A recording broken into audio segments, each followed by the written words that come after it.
Good morning and welcome to your Day 7 briefing for people who know absolutely nothing about football and don't care that much for the World Cup.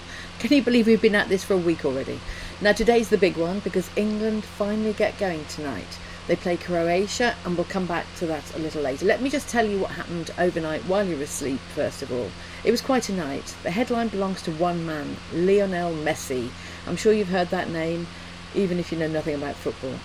Many had wondered whether the Argentine at 38 and having already won the World Cup would still have the hunger for it. Yeah, seems he does. He answered in the most emphatic way possible, scoring all 3 goals in a 3-0 win over Algeria.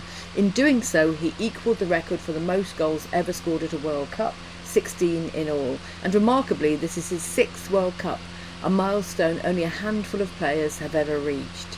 He left the pitch to a standing ovation. Now France, one of the favourites, also showed their class, beating Senegal 3-1 with their star man scoring twice. And here's a lovely touch. For his first goal he celebrated by pretending to play the flute. Why? Because he'd promised to on James Corden's show in honour of trying to learn the instrument as a child. A promise kept.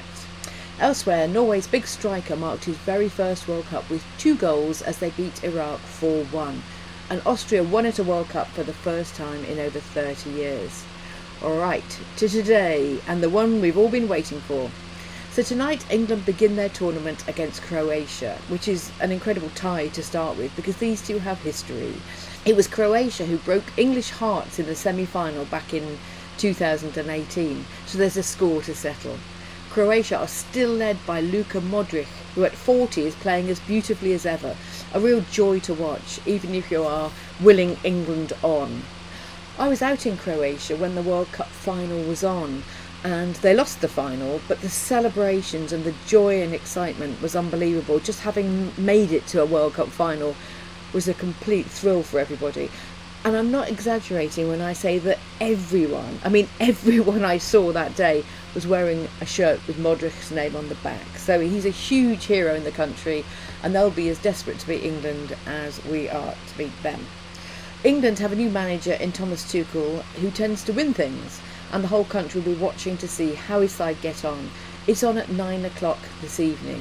Earlier in the day, another great veteran has his turn as Cristiano Ronaldo and Portugal begin against the Democratic Republic of Congo, a country at their first World Cup for 52 years, back when they're still known as Zaire. So that's your Day 7 briefing. Do enjoy the England game tonight. Try and watch bits of it even if you aren't a huge football fan, which presumably you aren't if you're listening to this, and just have a look at how they're playing and bits of it that you might enjoy, and I'll be back tomorrow to tell you how it all unfolded.